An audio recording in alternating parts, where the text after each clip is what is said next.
Your Excellency Abdullah Shahid, President of the 76th United Nations General Assembly, Your Excellency Secretary General Antonio Guterres, Your Excellency President Moon Jae-in, and distinguished leaders from around the world, it is an honor to be here today, where BTS appointed as special presidential envoys of the Republic of Korea.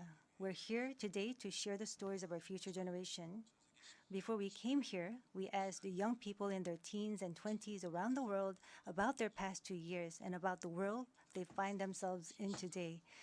Jin will share some of the answers we received. Yes, should we take a look?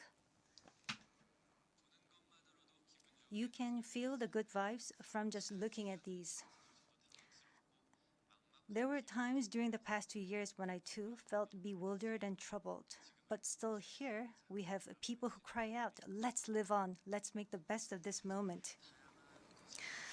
Because we can't stand still when we are in the ideal time of our lives to take on new challenges.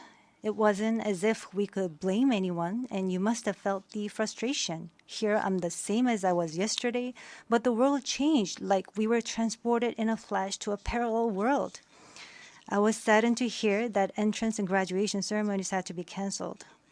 These are moments in life you want to celebrate, and missing out on them must have been upsetting. We were heartbroken when our long-planned concert tours were canceled. And for a while, we yearned for the moments we wanted to make complete. Yes, it was a time for us to mourn for the things that COVID took away from us. A time to discover how precious each and every moment we taken for granted were. Suga mentioned the precious things we'd taken for granted. And lots of people answered our question by sharing pictures of their precious moments. Many people showed how they share their moments with nature. I think during these 2 years, they found dear the time they experienced and care for nature. Yes, but maybe because we feel an encroaching sense of dread that our time on this earth is limited, we just talked about the things we mourn, and I shudder to think about mourning for the earth. Everyone agrees that climate change is an important problem, but talking about what the best solution might be, that's not easy. It's a topic that's tough to make conclusions about.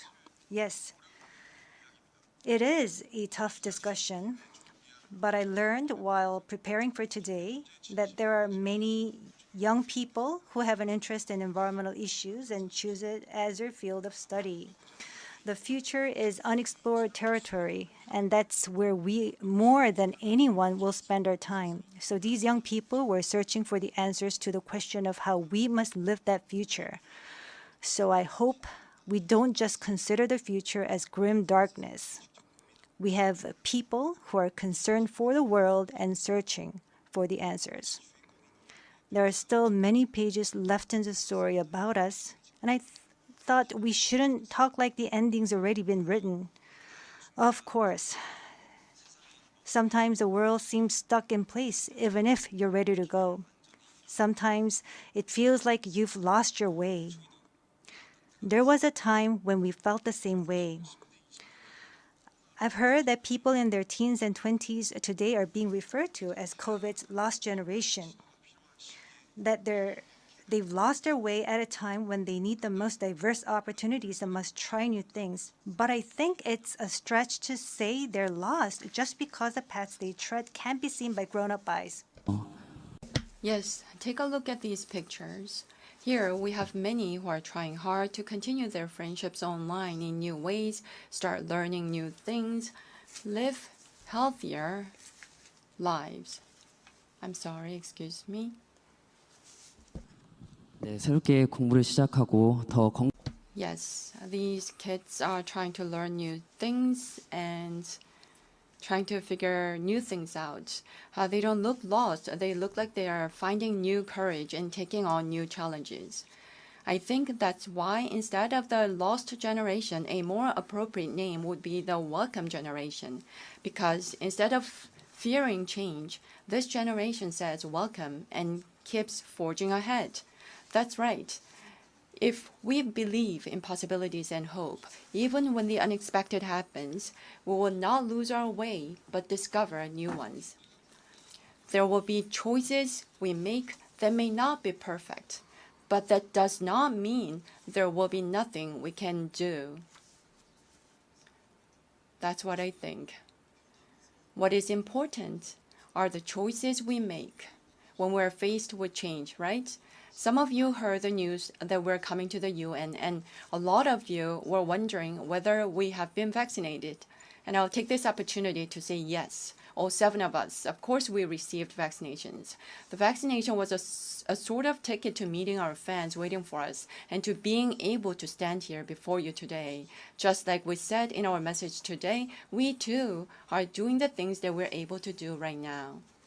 Like the vaccinations, efforts are continuously underway to keep this new reality going forward. And I think the day we can meet again face to face is not far away. Until then, I hope we can fill each of our days to the brim with positive energy. We thought the world had stopped, but it continues to move forward. I believe that every choice we make is the beginning of change, not the end. I hope that in this nascent new world, we can all say to each other, welcome. And now, as we look forward to this future, the permission to dance is our message of welcome that we want to share with everyone today.